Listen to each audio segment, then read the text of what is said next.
오늘 함께 은혜 받으실 하나님 말씀은 시편 38편입니다.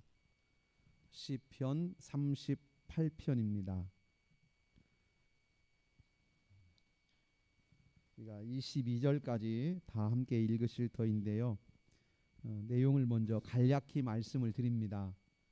시편 32편은 죄 때문에 무너진 육체, 죄 때문에 무너진 마음, 죄 때문에 무너진 영혼의 울부짖음과 몸부림 속에서 하나님 앞에 도우심을 구하는 기도입니다. 죄가 얼마나 우리의 인생을 부수는지, 죄가 얼마나 우리의 영혼을 짓밟는지, 그리고 이 죽음, 죄의 죽음의 덫에서 우리가 어떻게 벗어날 수 있는지, 다윗은 이것을 기념하면서 다윗이 경험했던 이 죄사함의 은혜를 오늘 우리가 말씀을 통해서 하나님께서 다윗에게 함께 하셨던 것처럼 오늘 우리 예배자들에게도 주님의 동일한 은혜를 부어 주시기를 바랍니다. 우리 교독하시겠습니다. 여호와여, 주의 노하심으로 나를 책망하지 마시고 주의 분노하심으로 나를 징계하지 마소서.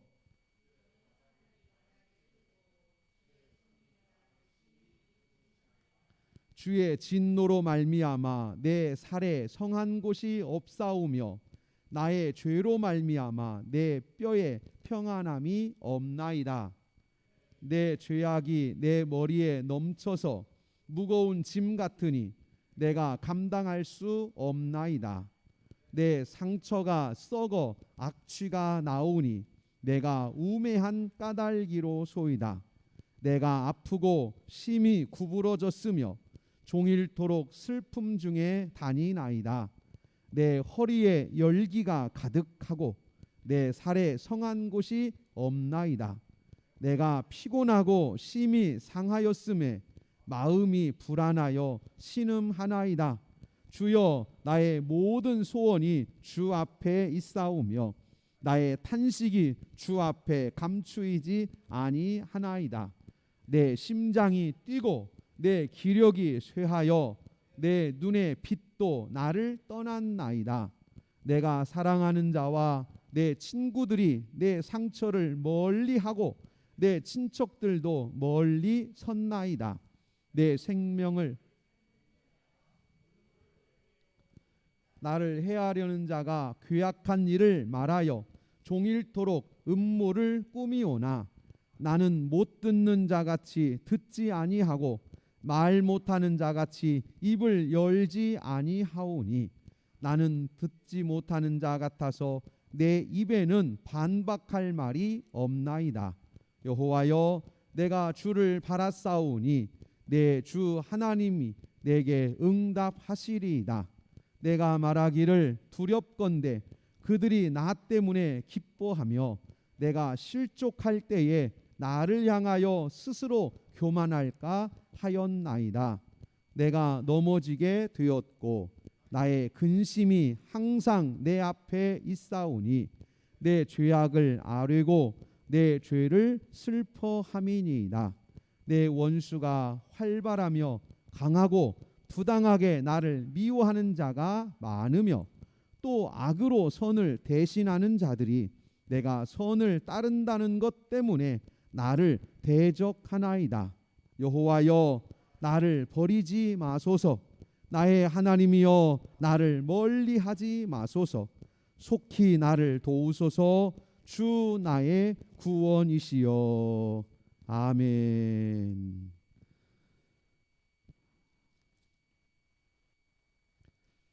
오늘 말씀은 주제가 다윗을 기념하는 시 이렇게 되어 있어요. 기념하는 것과 기억하는 것은 다른 거예요. 기억하는 것은 생각해 보는 거예요. 지난 날을 떠올려 보는 겁니다. 그냥 지난 날을 말하는 거예요. 그것이 기억입니다. 기념은 달라요. 기념은 그때를 한번 해보는 거예요. 정말 좋았던 때, 야, 그때 진짜 좋았지. 그때처럼 한번 해보자. 우리 2002년 월드컵 때 진짜 좋았지. 야, 우리 월드컵 한번 다시 한번 해보자. 그때처럼 한번 정말로 온 나라가 너무 행복해서 온 국민들이 너무 기뻐서 그렇게 뛰던 그때처럼 우리 또 한번 해보자. 이런 기쁨을 재현하는 겁니다. 재현. 단순히 기억하는 게 아니에요. 그러나 반대로 고통스러웠던 날은 기억하기가 싫어요. 야야, 말도 마라. 그때는 생각도 싫다. 야야, 그때 얘기는 꺼내지도 마라. 지난날의 큰 고통과 아픔은요, 꺼내는 것도 싫어요. 오죽하면 그런 말 있잖아요. 시자도 싫다고, 시금치도 안 먹는다고. 시댁한테 시달리면 시자만 들어가도 몸이 떨린대잖아요. 뭐 때문에요? 기억하기만 싫을 뿐만 아니라 더군다나 기념이라는 건 말도 안 돼요. 왜냐면 그걸 다시 해봐? 생각도 싫은데 그걸 어떻게 다시 합니까? 그런데 오늘 우리가 읽은 38편은 우리가 생각하는 것과는 정반대예요. 죄 때문에 몸이 부서지고 몸이 눌리고 마음에 고통이 임하고 마음에 불안과 떨림이 가득하고 영혼은 좌절되고 낙심되고 숨이 막혀서 죽을 것 같았던 죄에 짓밟혔던 지난 날을 기념한다는 거예요. 다윗이 지금 기념하는 거예요. 읽어보셨잖아요. 머리는 죄악 때문에 눌려서 구부러지고 숙여졌고 하나님의 손이 다윗의 목을 눌러서 숨이 넘어가며 죽을 것 같고 온 몸은 하나님의 손에 찔리고 또 하나님의 그 진노와 분노와 징계 때문에 슬픔과 또 고통과 썩고 악취나고 뼈는 마디마디가 부서지고 이런 것을 다시 해보자는 거예요. 다윗이 지금 기념한다는 거예요. 그때를 다시 한번 해봤으면 좋겠다. 정말로 다시 한번 해봤으면 좋겠다. 뭐가 그렇게 좋아서 그럴까요? 뭐가 그렇게 좋아서? 아니 그 인생이 부서졌던 지난 날이 뭐가 좋아서 그걸 기념한다는 거예요. 다시 해보자고요? 뭐 축하 케이크라도 만들어 놓고 불 켜보자는 거예요? 그때를 다시 한번 해보자는 거예요? 무엇 때문일까? 그것을 발견하는 것이 오늘 우리가 시편 38편을 읽고 묵상하면서 또 하나님 은혜 가운데 나누면서 보화를 발견하는 거예요.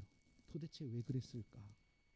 다윗이라는 분이 정말 믿음의 선진이고 선지자 중에 선지자고 이런 믿음의 사람, 이런 하나님의 사람이 도대체 이렇게 고통스럽고 짓눌리고 죽음의 목전에 있었던 그때를 왜 기억할 뿐만 아니라 그때가 좋아서 그때로 또 가고 싶다는 거예요. 그때로 또 가고 싶다. 한번 또 해보고 싶다. 우선 사람에게 죄가 더 씌워지면, 즉 우리가 죄에 빠지고 죄의 올무에 걸려들면 어떻게 되는지를 먼저 살펴봅니다. 1절 2절 말씀에 주의 노하심이 와요. 주의 분노하심이 징계가 옵니다. 또 주의 화살이 나를 찌르고 주의 손이 나를 심히 누릅니다. 이 목줄기를 눌러버리는 거예요. 하나님께서. 그럼 막 숨이 넘어가잖아요. 그러면 숨이 넘어가려고 하는 순간에 죽음이 눈앞에 왔을 때 하나님이 그러시는 거예요. 네 죄가 너를 누르는 거예요. 내 손이 너를 누르는 게 아니고 네 죄가 너를 누르는 것이니까 죄를 회개해라. 하나님이 죄를 회개하도록 짓누르시는 거지요. 하나님은 노하시는 하나님이신가요?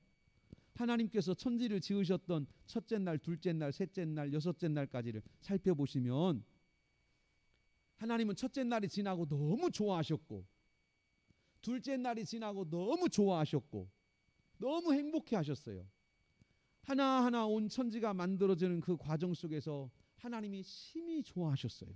참 좋아하셨는데 그 하나님이 어찌 그렇게 이렇게 노하시는 하나님이 되시고 어찌 이렇게 진노하시고 분노하시는 하나님이 되셨을까?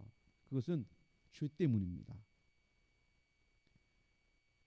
기뻐하시는 하나님을 분노하시는 하나님으로, 행복하신 하나님을 진노하시는 하나님으로 우리의 죄가 그렇게 하나님의 성품을 드러낸 거예요.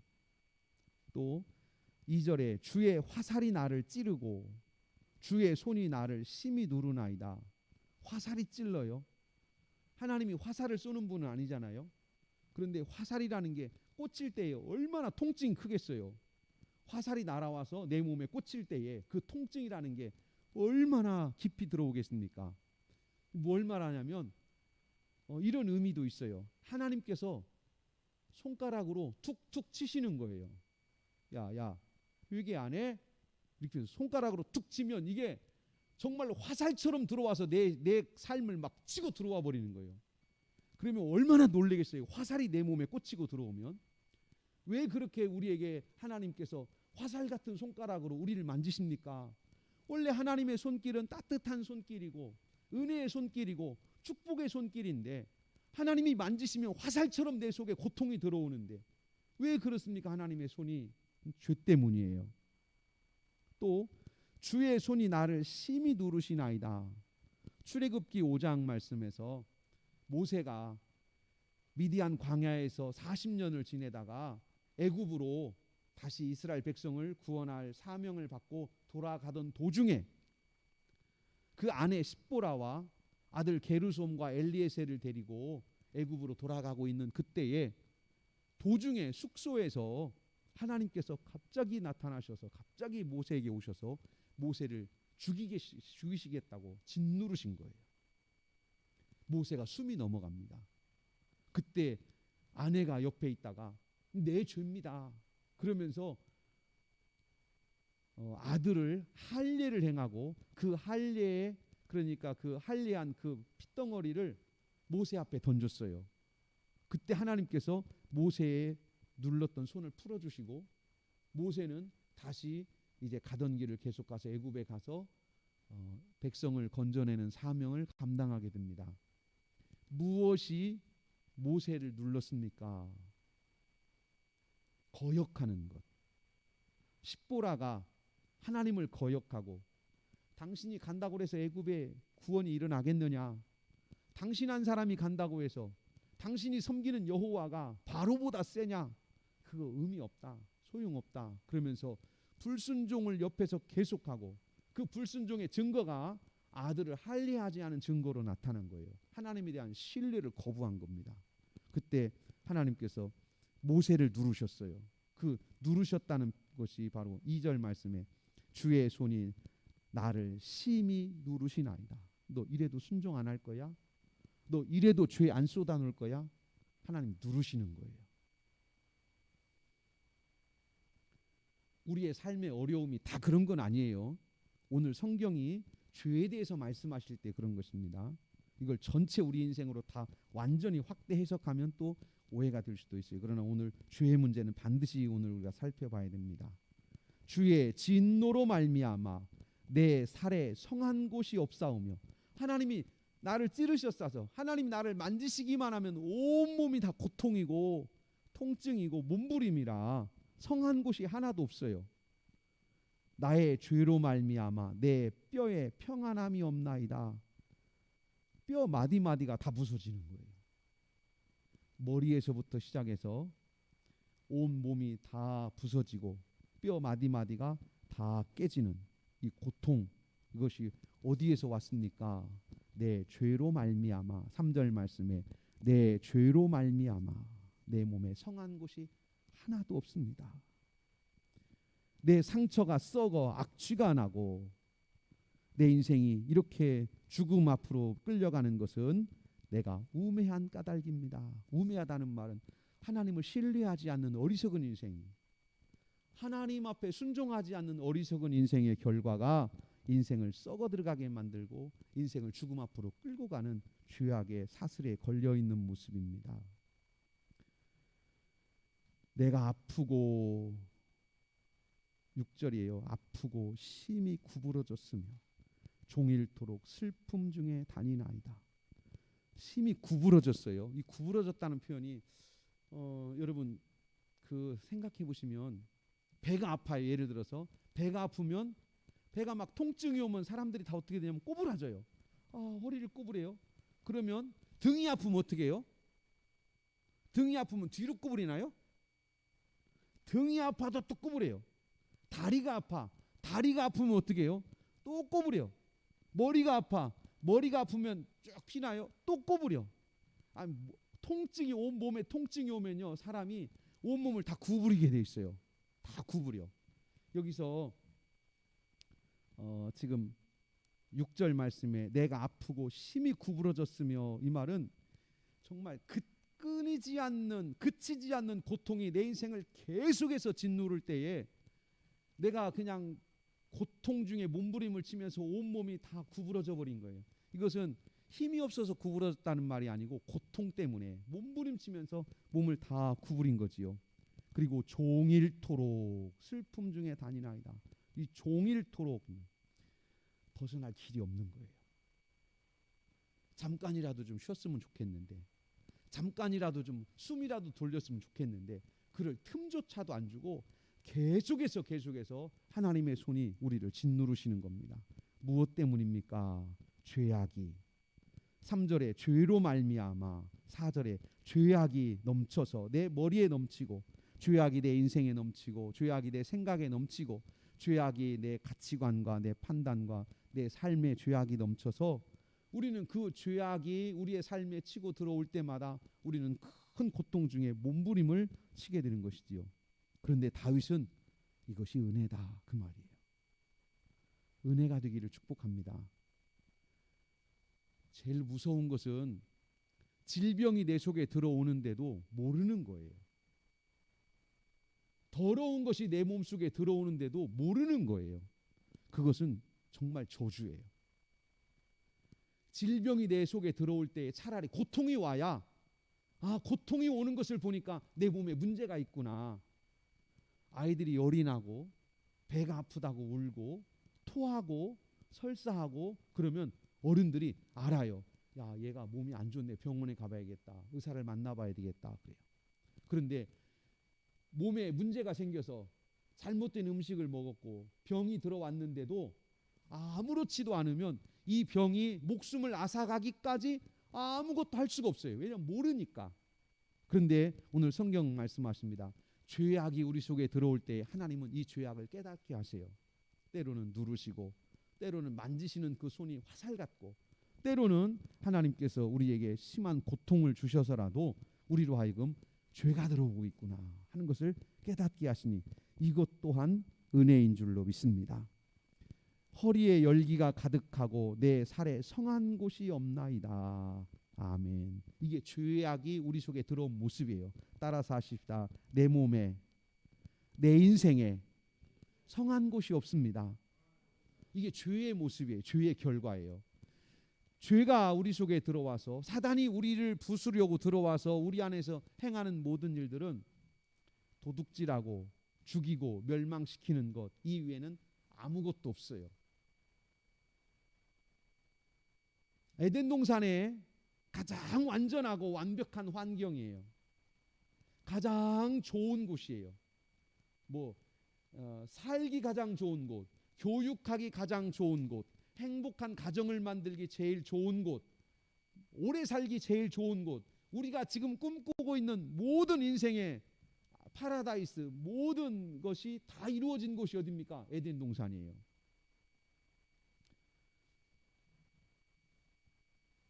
그 에덴 동산에 마귀가 들어와서, 사탄이 들어와서 속입니다. 하나님께서 먹지 말라고 하신 저 선악을 알게 하는 나무의 열매를 네가 먹으면 더 좋아질 거야.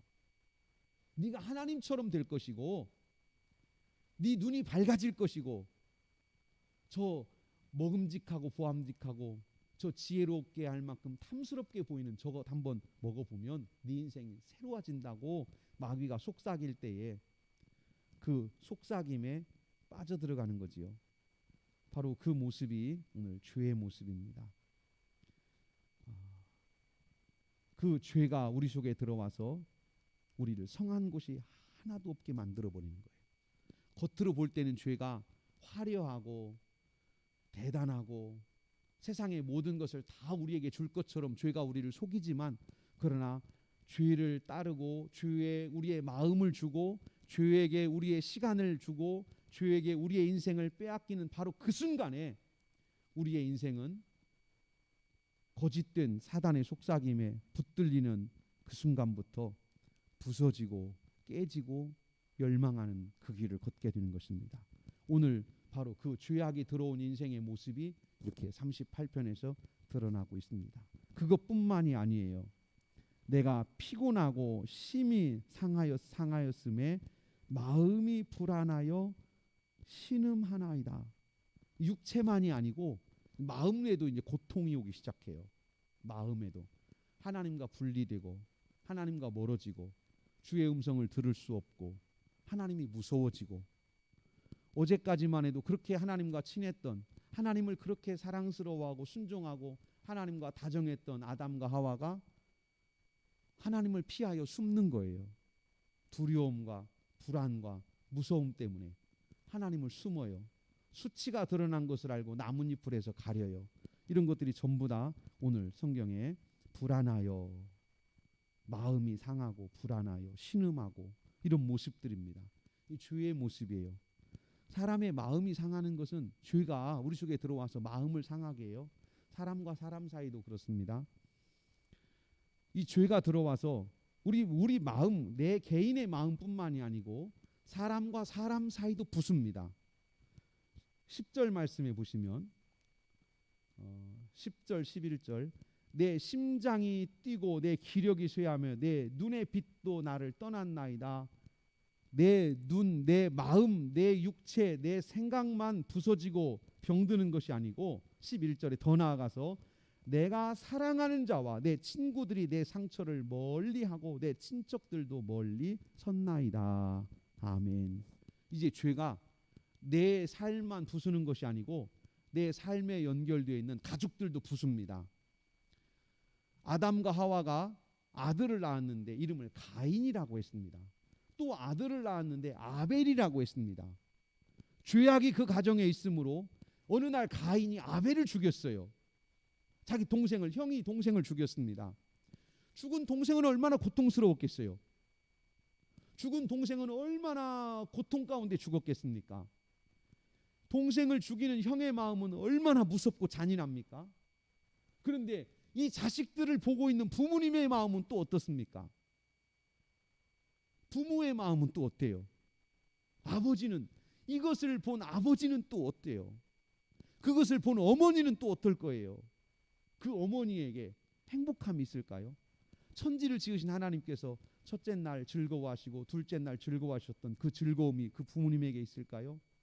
아들을 낳고 기뻐하고 둘째 아들을 낳고 너무 좋아하고 또 딸을 낳고 기뻐하고 또 딸을 낳아서 너무 행복하고 자녀들이 하나하나 태어날 때마다 기뻐하고 즐거워했던 그 부모님의 마음이 이제는 그 자식들 때문에 고통으로 몸부림치는 그 모습이 바로 죄의 모습이에요. 죄가 들어와서 인생을 부수는 거예요. 죄는 정말로 철저하게 인생을 부숩니다. 우리가 죄를 지을 때는 설마 이까지 죄가 내 인생에 얼마나 해를 끼치겠어? 내가 이 정도 죄 짓는다고 내 인생이 부서지겠어? 아니, 남도 모르고 그냥 내가 잠깐 죄 짓는 거야. 뭐 큰 것도 아니야. 그런데 이런 죄 하나가 내 인생을 부수면 얼마나 부수겠어? 나도 믿음 있는 사람인데. 이런 잘못된 생각이 죄를 우리 속에 들어오는 길을 만드는 거예요. 그리고 그 죄가 들어오면 인생은 정말로 무섭게 부서지고 철저하게 깨집니다. 여러분, 죄는 정말 나쁜 거예요. 죄는 정말 악한 겁니다. 성경은 말씀하세요. 죄는 흉내도 내지 마라. 죄는 모양이라도 버리라. 그것이 죄가 얼마나 우리의 인생을 짓밟는지, 죄가 우리의 인생을 얼마나 처절하게 부수는지를 깨닫게 하시는 말씀이에요. 그 죄가 들어와서 이제 다 부숩니다. 형제 간에, 부부 간에, 가족들, 친척들 간에도 모든 관계를 다 깨뜨립니다. 심지어는요, 죄가 들어오면 교회도 부숴요. 누가복음 10장 말씀에서 강도 만난 자가 길가에 쓰러져 있는데 제사장이 지나가다가 봤어요. 제사장이 지나가다 봤어요. 제사장이 죄 지었다고 성경에 써 있지는 않아요. 그러나 죽어가는 사람을 그냥 보고 지나간 것도 죄예요. 미워한 것도 죄지만 사랑하지 않은 것도 죄예요. 하나님은 우리에게 미워하지 마라. 그것이면 사랑해요. 그것이면 율법의 완성이다. 이렇게 말씀하신 게 아니고 사랑해라. 그것이 율법의 완성이다. 죽어가는 자를 보았으면 네가 그냥 가면 그건 죄다. 왜냐하면 사랑을 실천하지 않았기 때문이에요. 제사장은 그냥 갔습니다. 무엇 때문입니까? 죄 때문이에요. 레위인은요. 레위인도 죽어가는 강도 만난 사람을 보고 그냥 갔어요. 그것도 죄 때문입니다. 그것도 죄의 결과예요. 우리 속에 죄가 들어오면 죽어가는 사람에 대한 매정함이 와요. 영혼이 죽어가도 관심이 없어요.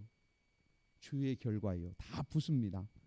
내 사랑하는 자, 친구들, 친척들, 그리고 내 관계된 모든 사람들 관계도 다 끊어지고 그들에게도 무정하게 되고 무자비하게 되고 무관심하게 됩니다. 이게 죄가 인간 관계를 다 부수는 거예요. 교회도 마찬가지예요. 제사장이 레위인이 예배자인데 예배를 지도하는 또 지도자인데 교회의 지도자인데 그들이 죄에 빠져 있어서 그들이 가서 드리는 예배가 하나님께 무슨 영광이 되겠어요. 그 제사장은 분명히 예루살렘에 올라가서 제사를 드렸을 거예요. 그 레위인도 예루살렘에 올라가서 분명히 제사에 참여했을 거예요. 그 제사를 하나님이 받으셨을까? 그 예배를 하나님이 받으셨을까? 그렇다면 그 예배를 드리는 공동체도 깨지는 거예요. 죄는 이렇게 파고들어서 속속들이 우리의 모든 것들을 다 부숩니다. 죄의 모습이에요. 그런데 다윗은 이것을 기억하고 싶다는 거예요. 이것을 잊지 말자는 것입니다. 다윗은 또 12절부터 15절까지 나는 이렇게 되어 있음에도 내가 할 말이 없습니다. 왜냐하면 내가 죄인이기 때문이에요. 나에게 왜 이런 고통이 왔느냐고 내가 할 말이 없어요. 내 죄 때문이니까. 내 인생이 왜 이렇게 무너지냐고 말해도 내가 할 말이 없어요. 내가 죄인이니까. 내 죄 때문이니까.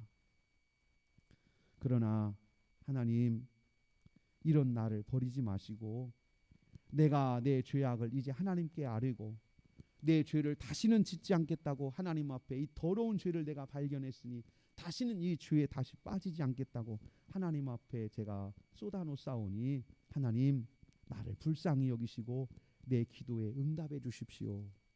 이게 오늘 다윗의 기도예요.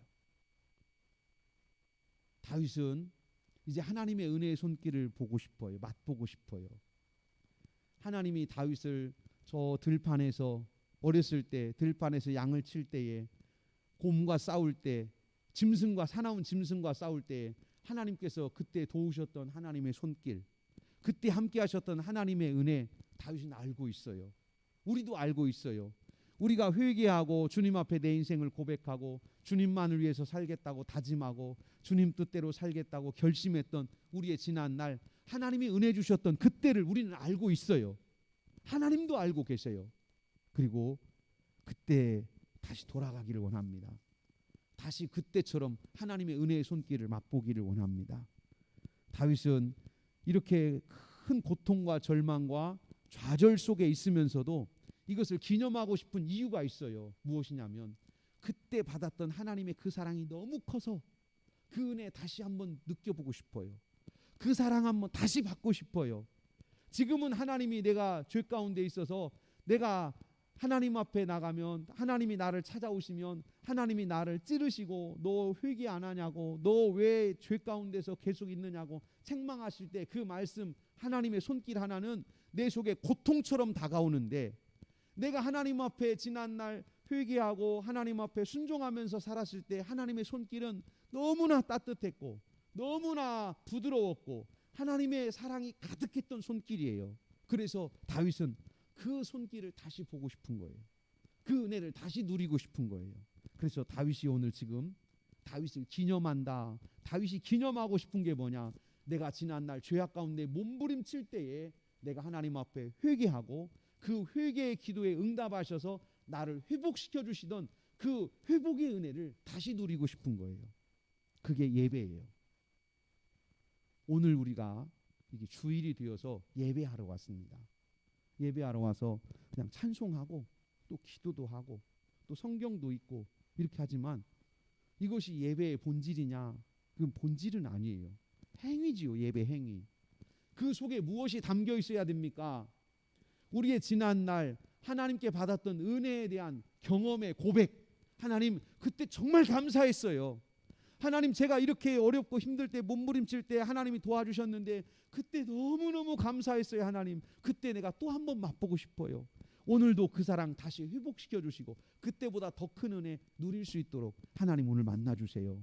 내가 그때 나를 도우신 하나님을 찬양합니다. 감사합니다. 그래서 찬송도 하고 또 감사도 하고 기도하면서 우리의 지난날의 은혜의 경험들을 고백하고 그것을 기념하는 것, 이것이 예배입니다.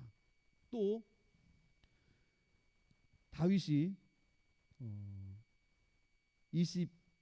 20절부터 20절 악으로 선을 대신하는 자들이 내가 선을 따른다는 것 때문에 나를 대적하나이다. 이 마귀는요, 우리가 회개하는 것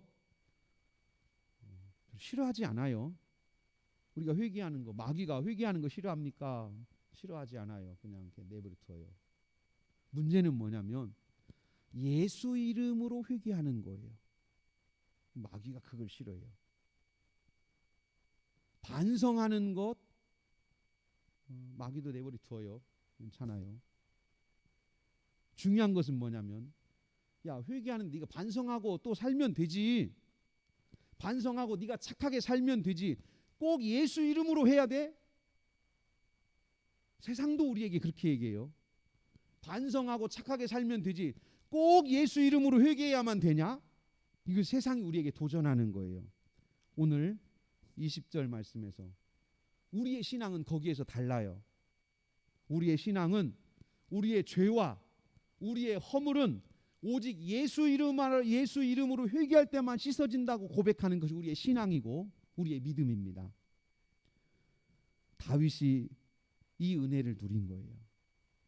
죽어가는 이 죄악 속에서 짓눌리고 죄악 속에서 고통하고 죄악 속에서 몸부림치면서 내가 반성하고 다시 살게요. 내가 이제 착한 사람 되어 살게요. 이것이 다윗의 지금 고백이 아니고 진짜 다윗이 하나님께 감사했던 것은 이 내 죄를 머리끝에서 발끝까지 죄악으로 덮여있는 내 인생을 살려주신 주님을 찬송하고 싶은 거예요. 그것이 오늘 다윗의 시입니다. 그리고 다윗의 찬송입니다. 내가 선을 따른다는 것 때문에 이 선이 뭐냐면 구원자예요. 메시아예요. 예수예요. 나를 구원하시는 하나님. 하나님, 내 인생의 구원이 하나님께 있다고 고백하는 거예요. 내 인생의 회복이 하나님께 있다고 고백하는 거예요. 내가 죄 가운데서 죽어가고 내 인생이 철저하게 무너질 때 내 인생을 살리실 분은 나의 구원자, 나의 하나님이라는 거예요. 왜 꼭 그분만이어야 되냐라고 말하는 사람들에게 다윗은 고백하는 거예요. 그분밖에는 없다. 그분밖에는 없다. 오늘 이것이 우리의 신앙이고 우리의 고백입니다. 그분밖에 없습니다. 또 성경에서도 우리에게 여러 번 말씀하십니다. 천지를 지으신 하나님, 사람을 지으신 하나님, 천지를 통치하시는 하나님께서 죄의 사함은 하나님께서 우리에게 보내신 대속자 이외에 다른 방법은 없다. 특별히 이사야 53장에서는 하나님께서 우리를 대신하서 이런 죄의 모든 질고 고통 또 상처, 아픔, 저주, 슬픔 이것을 대신 짊어지실 대속자를 우리에게 보내셨어요. 그분이 이 땅에 오셨는데 참 부족한 것 같고 못난 것 같고 연한 순 같고 땅에서 나온 땅에서 나온 그 정말 연약한 뿌리 같고 또 광채도 없고 아름다운 것도 없고 그리고 또 보니까 사람들에게 이리저리 끌려다니면서 멸시받고 고통당하고 또 사람들에게 침뱉음 당하고 멸시당하고 짓밟히고 이럴 때에 사람들은 뭔 죄가 많아서 하나님의 아들이 이 땅에 와서 저가 하나님의 아들이라고 하는 자가 이 땅에 와서 왜 저렇게 고난을 당하나. 사람들은 생각하기를 자기 죄 때문에 그렇지 율법을 어겨서 그렇지 하나님의 말씀을 거역해서 그렇지, 성전을 저주해서 그렇지 이렇게 말하지만 성경은 말씀하십니다. 그렇지 않다. 사람들은 잘못 생각하고 있지만 실상은 우리의 질고를 지고 우리의 슬픔을 당하고 우리의 질병을 대신 짊어지고 우리의 저주를 대신 짊어지고 하나님께 채찍을 맞으시는 겁니다. 그의 찔림은 우리의 허물 때문이요 그가 상함은 우리의 죄악 때문이라. 그가 징계를 받음으로 우리는 평화를 누리고 그가 채찍에 맞음으로 우리는 나음을 받았도다. 우리가 죄 때문에 짊어져야 될 모든 질고와 고통과 죽음의 저주를 주님께서 대신 짊어지신 줄로 믿습니다.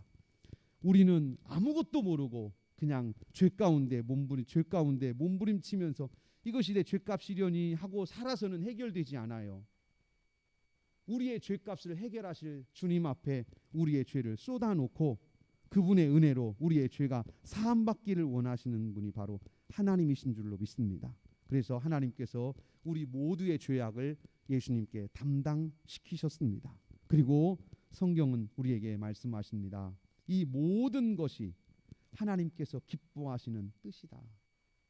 이사야 53장 10절 말씀에 여호와께서 그에게 상함을 받게 하시기를 원하사 질고를 당하게 하셨은즉 그의 영혼은 속건제로 드리기에 이르며 그 씨를 보게 되며 그의 날은 길 것이요 또 그의 손으로 하나님께서 기뻐하시는 뜻을 성취하리로다. 아멘. 우리를 대신해서 십자가 지시고 고난당하신 예수 그리스도로 말미암아 하나님께서 기뻐하시는 뜻이 이루어지는데, 하나님이 기뻐하시는 뜻이 무엇이냐면 죄인이 회개하고 돌아와서 새 사람 되는 것입니다. 요한복음에서는 광야에서 뱀을 든 것 같이 인자도 들려야 하리니 누구든지 그를 믿는 자는 영생을 얻게 하려 하심이라 하셨습니다. 바로 이 말씀이 다윗이 그렇게 기도하던 하나님의 음성이에요. 응답이에요. 오늘 우리가 이 말씀을 기억하며 내 인생의 죄, 내 인생의 허물, 내 인생의 죄값은 오직 예수 그리스도의 이름으로 해결되고 우리가 예수 그리스도의 이름 안에서 우리의 삶이 회복되고 특별히 하나님의 자녀가 되고 천국 백성 시민이 된다는 이 축복을 우리가 다시 한번 확인하기를 바랍니다. 21절 22절 같이 읽으시겠습니다. 21절 22절 읽으시고 우리 같이 찬양하겠습니다. 21절 22절 여호와여 나를 버리지 마소서 나의 하나님이여 나를 멀리하지 마소서 속히 나를 도우소서 주 나의 구원이시여. 아멘. 하나님 머뭇거리지 말고 나 좀 도와주세요. 하나님 나 좀 도와주세요. 내 인생의 구원자는 예수님밖에 없습니다. 하나님이 보내신 구원자, 하나님이 보내신 대속자 그분밖에 없습니다. 다윗은 이미 은혜 가운데서 그 대속자를 보았고 만났고 그 대속자를 찬송했습니다. 오늘 우리 같이 찬양하겠습니다. 오 예수님 내가 옵니다. 찬양단도 앞으로 오세요. 오 예수님 내가 옵니다. 못 박히신 십자가 앞에 돌아옵니다. 주님 손과 발 못 박혔고 머리엔 가시관 박히셨네. 내 모든 죄와 허물 위에 말없이 피 흘려 주셨네. 오 예수님 나의 손잡고 이제부터 영원까지 내 구주가 되옵소서. 큰 사랑 눈물에 겨워 울며 돌아옵니다.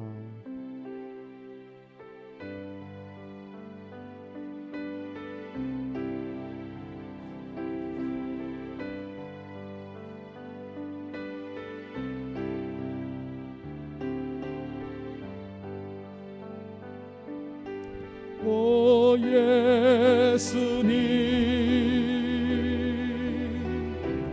내가 옵니다. 못 박히신 십자가 앞에 그 큰 사랑 눈물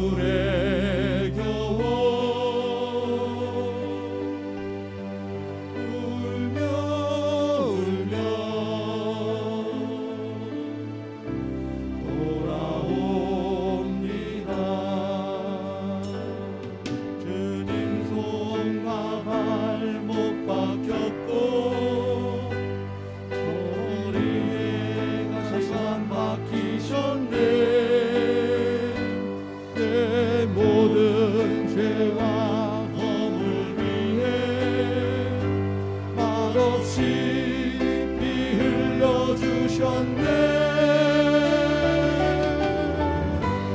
오 예수님,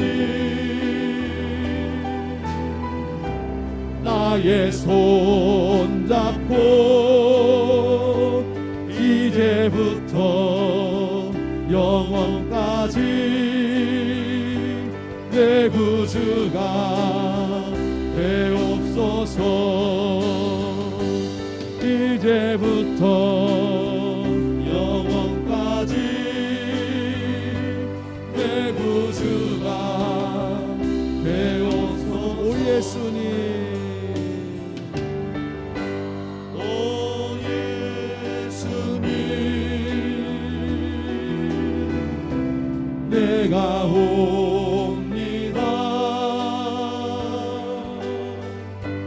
못 박히신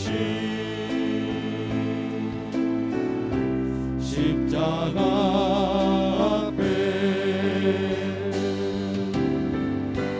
그 큰 사랑 눈물에 겨워 울며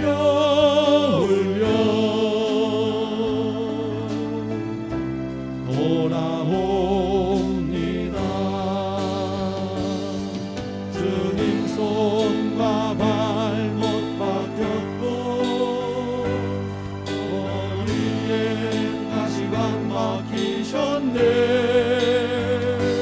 내 모든 죄와 허물 위해 말없이 피 흘려주셨네. 오 예수님, 나의 손 잡고 이제부터 영원까지 내 구주가 되옵소서. 이제부터 영원까지 내 구주. 다시 한번 부릅니다. 오 예수님, 나의 손 잡고. 오 예수님, 나의 손 잡고 이제부터 영원까지 내 구주가 되옵소서. 이제부터 영원까지 내 구주가 오 예수님, 나의 손 잡고. 오 예수님, 나의 손 잡고 이제부터 영원까지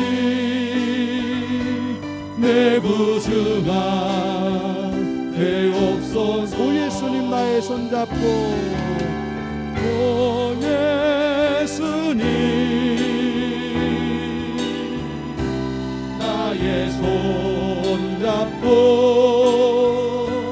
이제부터 영원까지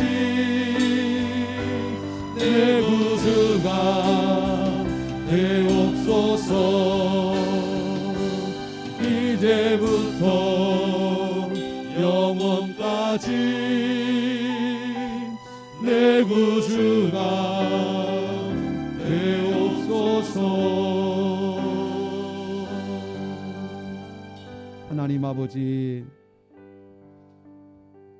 죄의 사슬에 매여 죽음의 종노릇하며 우리의 인생이 사단에게 짓밟히고 사단에게 조롱당하며 죽음의 길로 끝없이 끌려갈 때에 우리의 모든 죄값을 치르시고 우리를 회복시키시고 살리시고 고치시고 치료하신 주 예수 그리스도의 은혜밖에 우리가 감사할 것이 없고 찬양할 것이 없음을 고백합니다. 다윗이 지난날 죄사함 가운데 받았던 그 하나님의 은혜를 기억하며 그 죄악 속에서 하나님께서 베푸셨던 은혜가 너무 감사해서 그날을 또 기억하고 싶고, 은혜 받은 그날을 또 기억하고 싶고, 회복된 그날을 또 기념하고 싶어서 하나님을 찬양했던 것처럼 우리도 날마다 하나님께서 우리에게 베푸시는 그 은혜를 늘 기억하며 기념하며 찬송하며 감사하며 은혜 중에 살게 하여 주옵소서. 우리를 살리시려고 이 땅에 오신 주님을 날마다 나의 구주로 고백하며 날마다 나의 하나님으로 고백하며 순종하며 살게 하여 주옵소서. 우리가 하나님의 자녀 되었으니 하나님을 사랑하되 마음과 뜻과 힘과 목숨을 다하여 하나님을 사랑하며 우리의 이웃을 사랑하되 내 몸처럼 사랑하며 살게 하여 주옵소서. 하나님, 오늘날 이웃을 향한 사랑이 절실히 필요한 이때에 사랑하는 성도들이 이웃을 진실로 사랑하며 이웃의 영혼을 진실로 사랑하며 아껴주고 소중히 여기는 사랑의 삶을 살게 하여 주옵소서. 순종의 삶을 살게 하여 주옵소서. 이웃을 향한 진실한 사랑을 실천하며 살게 하여 주시옵소서.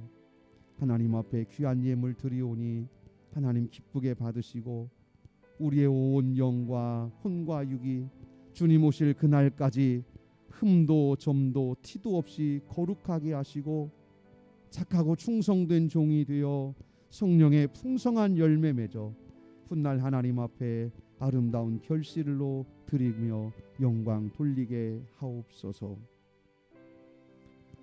주 예수 그리스도의 은혜와 하나님 아버지의 크고 놀라우신 사랑과 성령 하나님의 감화 감동하심이 예배하는 우리 모두 위에 항상 함께 계시기를 축원하옵나이다.